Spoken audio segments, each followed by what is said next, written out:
하도록 하겠습니다. 더운 여름 주님의 은혜로 승리하십시오. 이렇게 한번 이렇게 인사하도록 하겠습니다. 예. 아,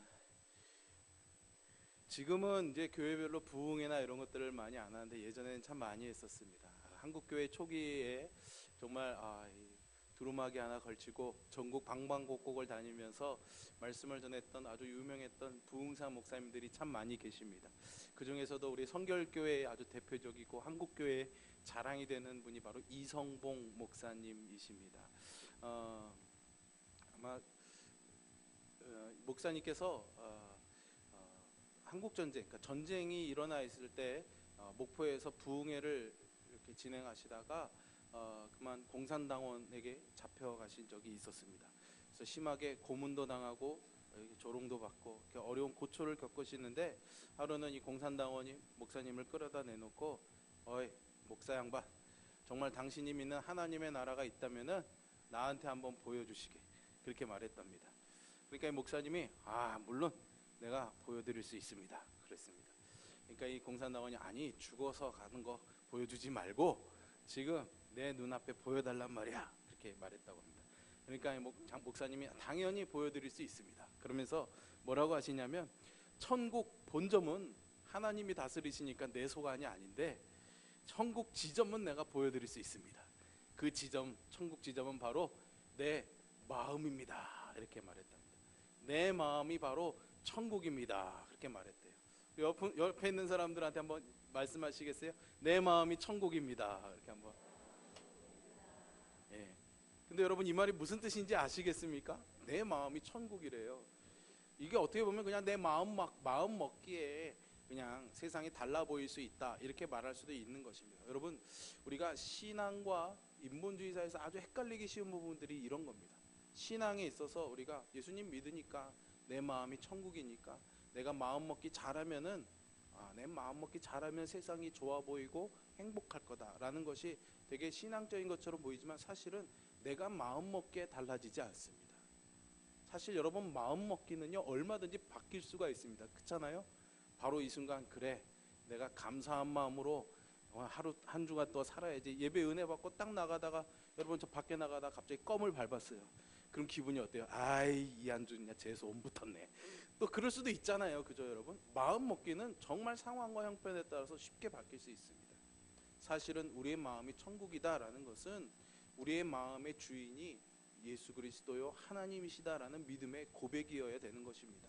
내 마음 먹기에는 얼마든지 달라질 수 있지만은 변하지 않는 하나님의 나라가 내 마음에 있을 때 우리의 삶이 달라 보이게 되는 것이죠. 오늘 저는요 본문의 말씀을 통해서 이 의미가 과연 무엇인지, 내 마음이 바로 천국이라는 것을 주님이 어떻게 제자들에게 가르쳐 주시고 우리에게 말씀해 주시는지 그 의미를 좀 찾아보려고 합니다. 예수님이 이 땅에 오셔서 제자들을 부르시고 3년 동안 공생의 사역을 하셨습니다. 복음을 전하시고 아픈 자들을 고쳐주시고 사람들에게 하나님의 나라를 보여주면서 이 땅에 임한 하나님의 나라가 무엇인지 또 하나님의 모습이 어떤지를 직접 오셔서 우리에게 보여주셨죠. 그렇게 3년여의 공생의 사역이 지나고 6월절이 되어서 이제 예수님이 십자가에 죽으시기 위해서 예루살렘을 명절을 맞아서 향하게 되십니다. 6월절이라는 명절을 맞아서 오신 예수님을 이 예루살렘의 많은 사람들, 명절을 위해 모인 사람들이 호산나 이렇게 외치면서 메시아로서 예수님을 모셔드립니다. 제자들의 마음은 굉장히 감격과 기쁨에 넘쳤습니다. 3년 동안 고생하면서 예수님 따라간 것이 이제 보람을 찾을 수 있겠구나. 사람들이 이렇게 예수님을 메시아로 받들어 드리니까 예수님께서 잃어버린 우리 이스라엘을 회복시켜 주시고 다시금 하나님의 나라로 회복시켜 주시겠구나라는 그런 기대감이 마음에 가득해 있었습니다. 그런데 예루살렘에 오셔서 주님이 하시는 말씀을 들어보니까 좀 이상한 말씀을 하시기 시작하는 겁니다. 왕이 되셔야 될 분이 갑자기 난데없이 나는 이제 죽을 거야 라고 말씀합니다. 제사장이랑 서기관들이 나를 고난스럽게 하고 죽게 할 것이다. 그런데 너희 중에 누군가가 그렇게 되도록 나를 팔 거야 라는 말까지 하셔요. 그리고 그게 무슨 말입니까? 말하는 베드로에게 너는 나를 3번이나 모른다고 말할 거야, 이렇게 말씀을 하시죠. 그 제자들이 이게 도대체 무슨 영문인가 싶은 겁니다. 왕이 되실 거라고 기대하고 있었는데 갑자기 죽겠다느니, 우리 중에 누가 예수님을 배반할 거라느니, 그래도 예수님의 가장 총애를 받는 베드로가 예수님을 모른다고 부인할 거라느니, 도대체 이게 무슨 말인지 왠지 마음에 불안한 마음도 생기고 이해도 되지 않고 근심이 되기도 했을 것입니다. 걱정스럽죠. 예수님이 죽다니 어떻게 된 일이지. 그런 제자들에게 예수님이 오늘 본문에서 그들을 위로하시죠. 너희는 마음에 근심하지 말라는 겁니다. 하나님을 믿으니 또 나를 믿으라, 이렇게 위로하셨습니다. 여러분, 이 주님의 위로는요, 야 괜찮아, 다 잘 될 거야 라는 그런 단순한 위로가 아닙니다. 주님이 이루실 십자가의 사역과 또 그것을 통해서 어떻게 제자들이 하나님의 사람들이 될 것인지에 대한 심오한 하나님의 비밀을 말씀해 주시는 그런 진리의 선포였던 것이죠. 오늘 예수님이 제자들에게 근심하지 말라라고 말씀하시면서요, 왜 근심하지 않아도 되는지에 대한 이유를 몇 가지 설명해 주고 계십니다. 첫째는요, 예수님의 떠나는 것이 그냥 단지 떠나는 것이 아니다라는 거죠. 영영 돌아오지 않을 이별이라고 생각하고 제자들이 근심하는 것 같은데, 사실 예수님의 떠남은 떠나는 게 아니다라는 거죠. 내가 너희와 거할 초소를 준비하러 가는 것이니까 근심하지 말라, 이렇게 말씀하십니다. 두 번째로는 영영이 떠나는 것이 아니다라는 거죠. 너희의 거할 처소를 마련하고 다시 너희에게로 돌아오겠다라는 겁니다.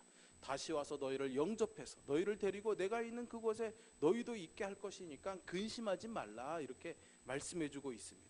셋째로는 내가 아버지께로 가면은, 그러니까 내가 너희들 곁을 떠나면은 내가 하는 일을 너희도 여전히 할 수 있을 것이다. 그리고 내가 한 일보다도 더 큰 일을 하게 될 것이니까 근심하지 말라, 이렇게 말씀하고 계십니다. 예수님이 이렇게 세 가지 이유를 대시면서 자신의 떠남을 슬퍼하거나 근심하지 말라고 제자들을 위로하신 것이죠. 이 말씀을 한마디로 요약해서 보면은 요한복음 16장에서 예수님이 말씀하시는데요, 내가 떠나가는 것이 너희에게 오히려 유익하다라는 것입니다. 그러니까 너희를 위하여 내가 떠나가는 것이다, 이렇게 말씀하죠. 제자들로서는 도저히 이해가 되지 않습니다.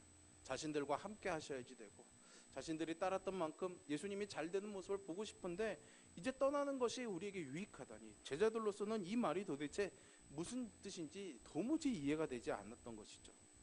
예수님께서는 분명히 죽으러 간다고 말씀했고 제자들을 떠난다고 말씀했습니다.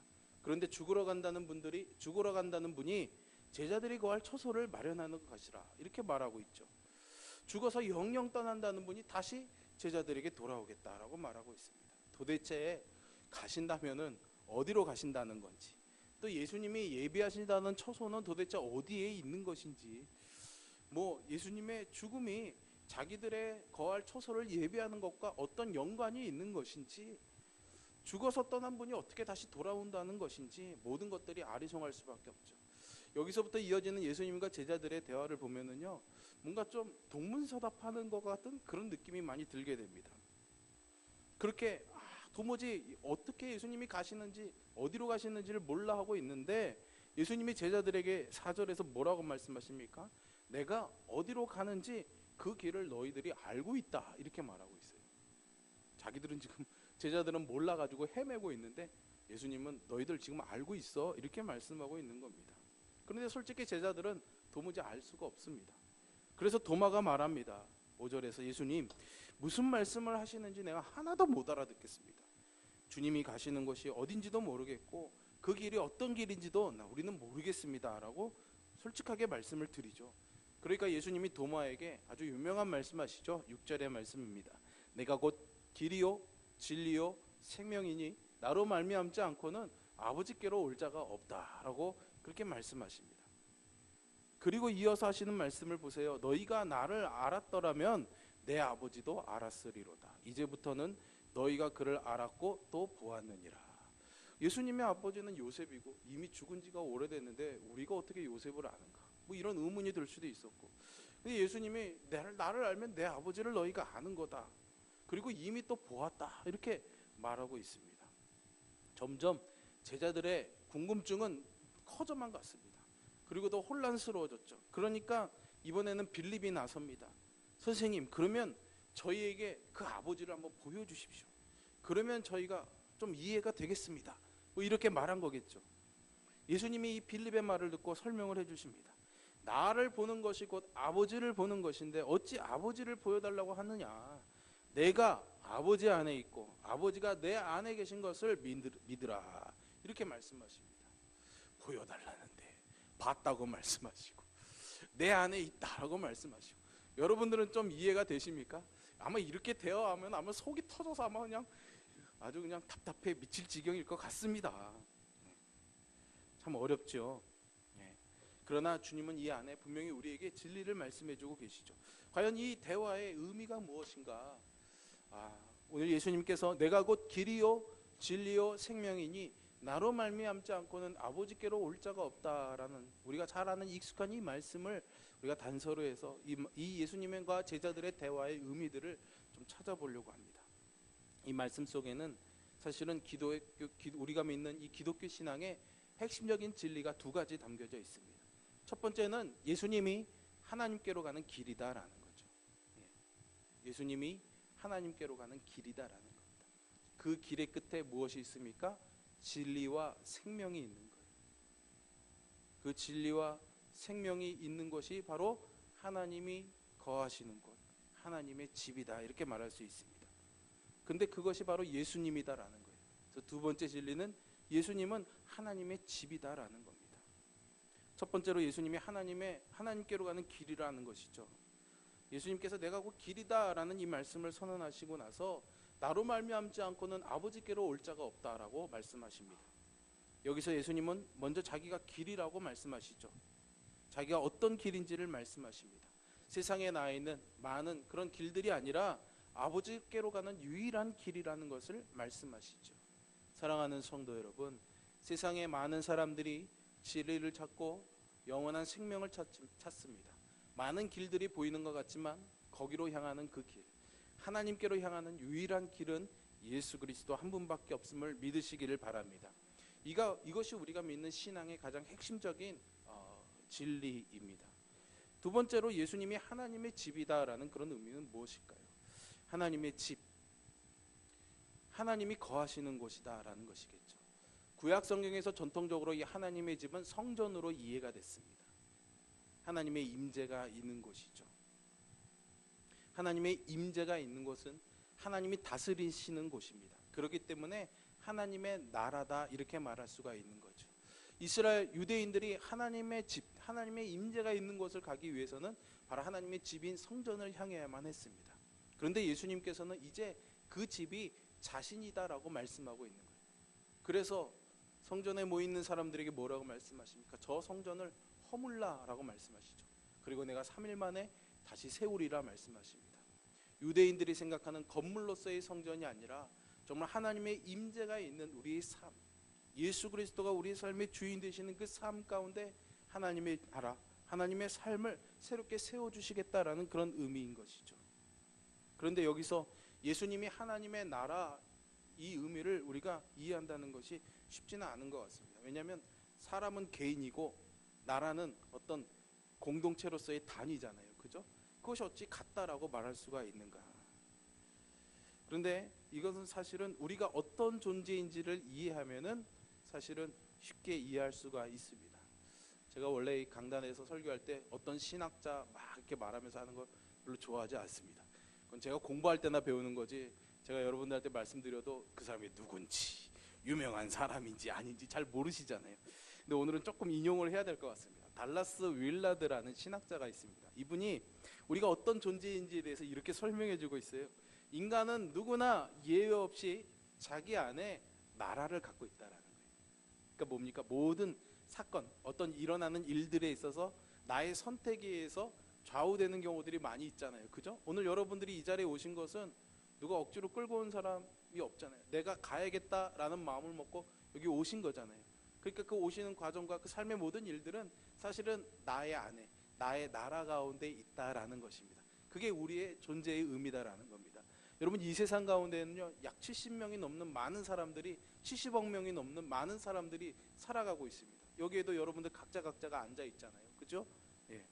그래서 어떻게 보면 우리가 교회당이라는 이 공간 안에 같이 함께 앉아 있지만 이 안에는 각각 여러분들이 자기만의 나라, 자기의 세계를 가지고 살아가는 것이죠.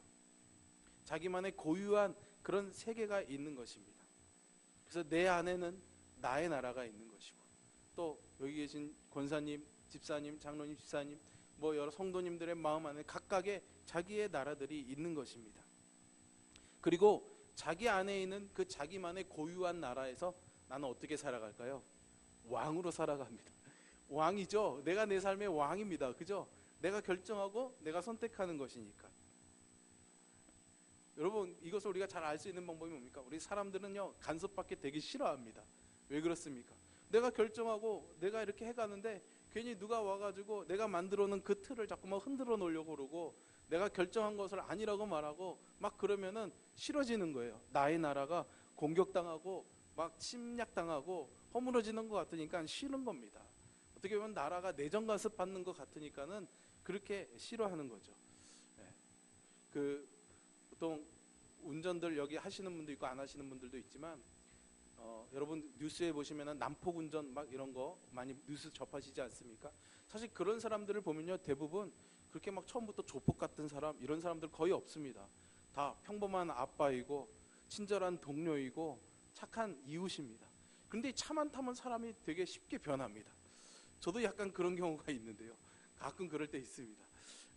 갑자기 막 화가 나는 거죠. 저놈의 XX가 감히 내 차 앞에 막 끼어들다니, 막 크락션 막 울리고 막 하이빔 막 키고 비켜 막 그러는 경우 있지 않습니까? 여기엔 이유가 있습니다. 왜 그런지 아십니까?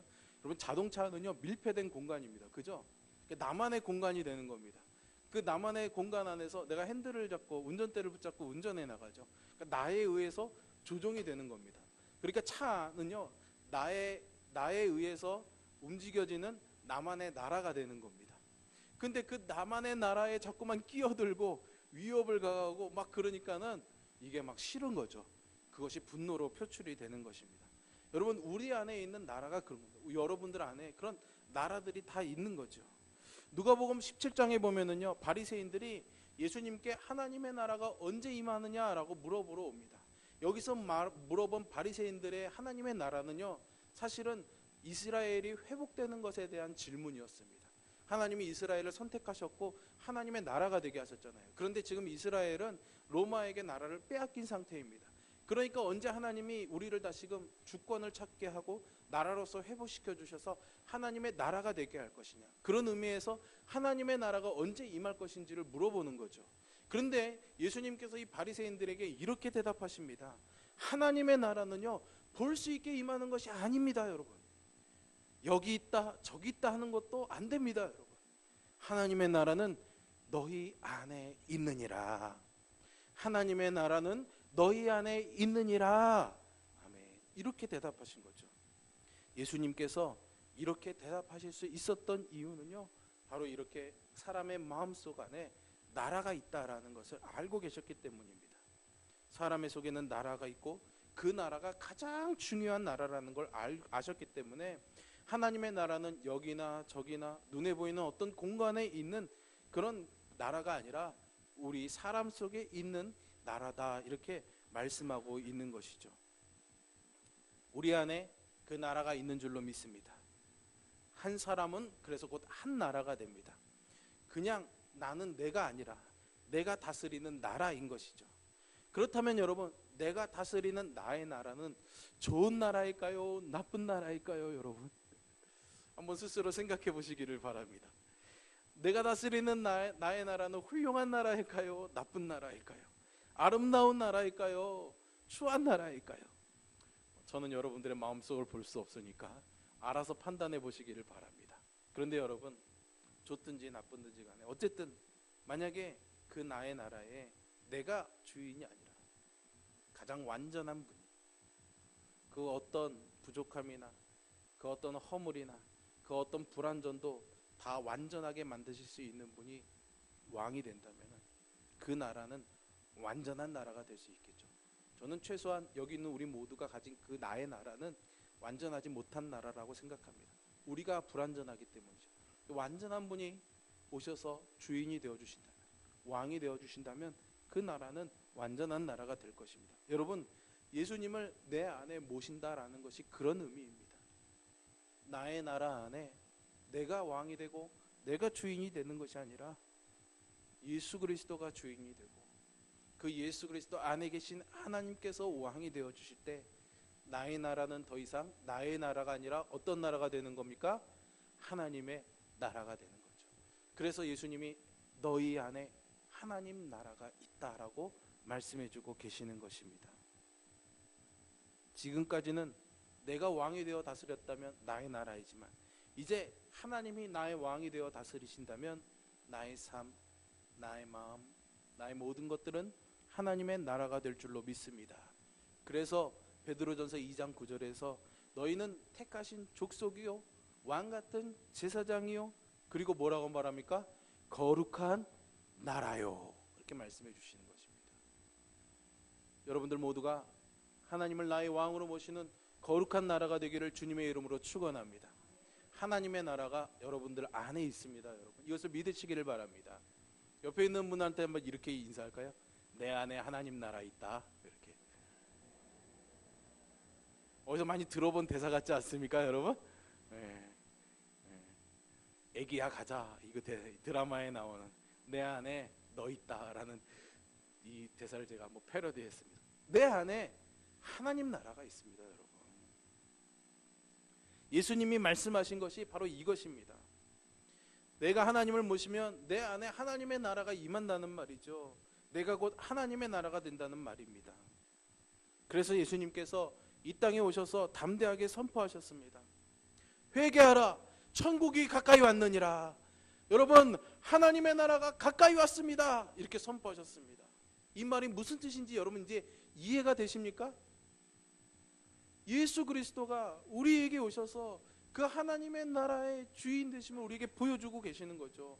그래서 예수님이 가시는 곳마다 질병이 치유되고 귀신이 쫓겨나고 놀라운 기적들이 일어나게 된 것입니다. 왜 그렇습니까? 예수님이 곧 하나님 나라였기 때문입니다. 예수님이 하나님 나라이시기 때문에 예수님이 가면은 하나님 나라에 속하지 않던 것들이 다 그 나라 밖으로 쫓겨나서 추방되는 그런 역사가 일어나게 되는 것이죠. 하나님의 나라에 속하지 않는 슬픔과 근심과 걱정과 염려와 질병과 고통과 눈물과 슬픔들이 우리의 주인 되신 하나님 나라가 우리의 마음 가운데 임하게 되면은 다 우리의 마음 나라에서 떠나가게 되는 줄 믿으시기를 바랍니다.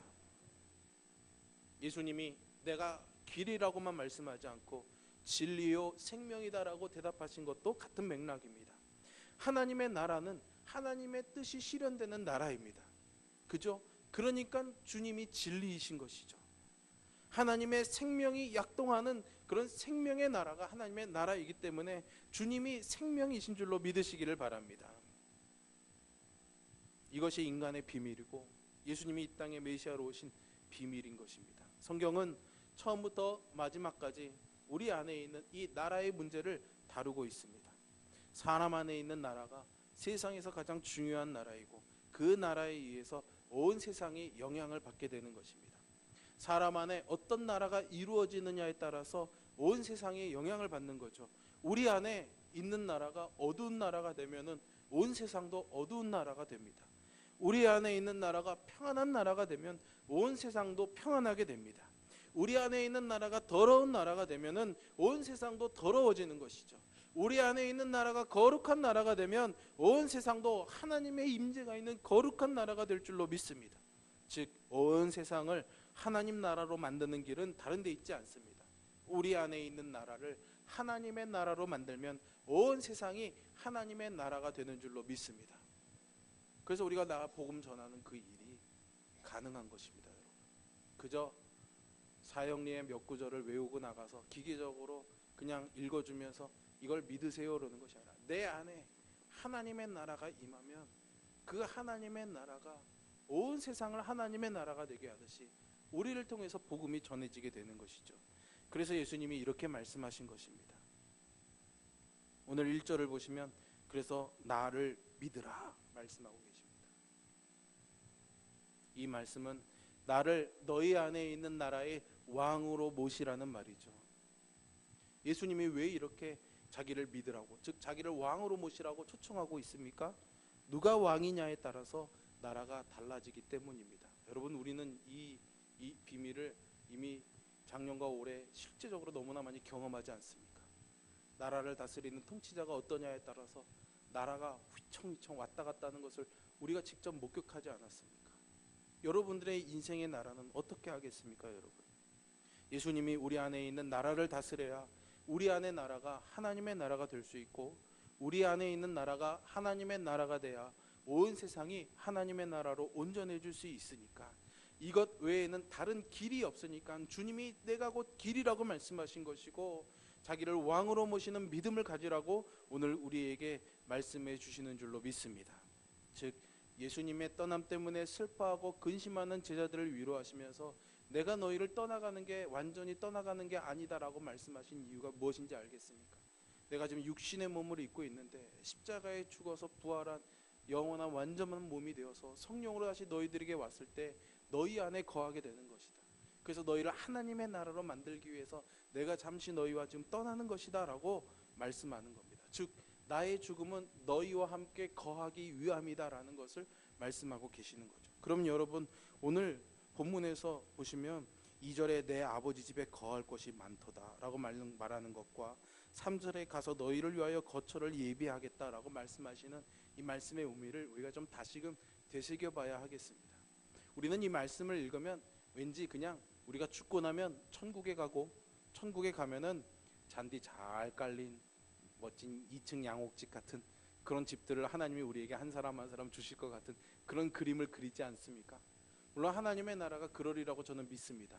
그러나 오늘 예수님께서 하시는 이 거할 곳은 그런 멋진 집이 아니라, 하나님 나라의 집이 아니라 이 땅에서 우리가 예수 그리스도를 왕으로 모시고 살아가는 그런 하나님의 나라가 되는 그런 거처를 의미하고 있는 것임을 우리는 기억해야 하겠습니다. 예수님은 그래서 지금도 끊임없이 우리 안에 오시기 위해서 마음 문을 열지 못하는 사람들의 마음 문을 두드리고 계십니다. 볼지어다 내가 문 밖에 서서 두드리노니 누구든지 내 음성을 듣고 문을 열면은 내가 그에게로 들어가 그로 더불어 먹고 그는 나로 더불어 먹으리라. 이것은 예수님께서 우리로 하여금 하나님의 나라를 이루게 하시고자 하는 주님의 열망을 우리에게 말씀해주고 계시는 겁니다. 예수님은 우리 안에 거하시기 위해서 십자가에 달려 죽으셨습니다. 그리고 우리 안에 거하시기 위해서 3일 만에 부활하셨습니다. 그리고 우리 안에 거하시기 위해서 하나님 나라로 승천하셨다가 성령을 우리에게 보내주셨습니다. 우리 안에 예수님께서 거하시는 것만이 우리 안에 있는 나라가 하나님의 나라로 새로 세워지는 유일한 길이기 때문이죠. 사랑하는 성도 여러분, 예수님을 모시고 그분과 함께 살아가시기를 바랍니다. 내 안에 있는 하나님의 나라를 지켜가시기를 바랍니다. 그럴 때 우리의 삶이 복된 인생이 되고 그것이 우리의 구원이 되는 줄로 믿습니다. 이것이 우리의 삶의 위대한 혁명입니다. 여러분들의 삶과 생명의 비밀인 것이죠. 예수 그리스도를 내 안에 왕으로 모시고 주님이 말씀하심에 따라 순종하면서 살아가는 그분의 다스림 가운데 있는 하나님의 나라가 여러분들의 삶 가운데 이루어지기를 주님의 이름으로 축원합니다. 기도하겠습니다. 예수님, 우리의 마음 문을 두드리시는 주님의 음성을 듣고 이 시간 우리의 마음 문을 엽니다. 다시금 내 삶의 주인이 되어주시고 왕이 되어주시기를 청합니다. 주님이 우리 마음의 주인이 되어주실 때 우리의 황무지 같은 삶이 낙원과 같은 삶이 되고 죽음과 질병과 두려움이 있는 우리의 삶이 소망과 생명과 기쁨과 평안이 있는 하나님의 나라가 될 줄로 믿습니다. 어린아이들이 사자굴에 독사의 항아리에 사자굴에 독사굴에 손을 넣어도 물리지 아니하고 사자와 양들이 함께 뛰노는 그런 하나님의 나라가 우리의 삶 가운데 이루어질 줄로 믿습니다. 이 믿음을 가지고 하나님 안에서 넉넉하게 승리하며 살아내는 우리 모두가 되기를 소망하며 예수님의 이름으로 기도합니다. 아멘.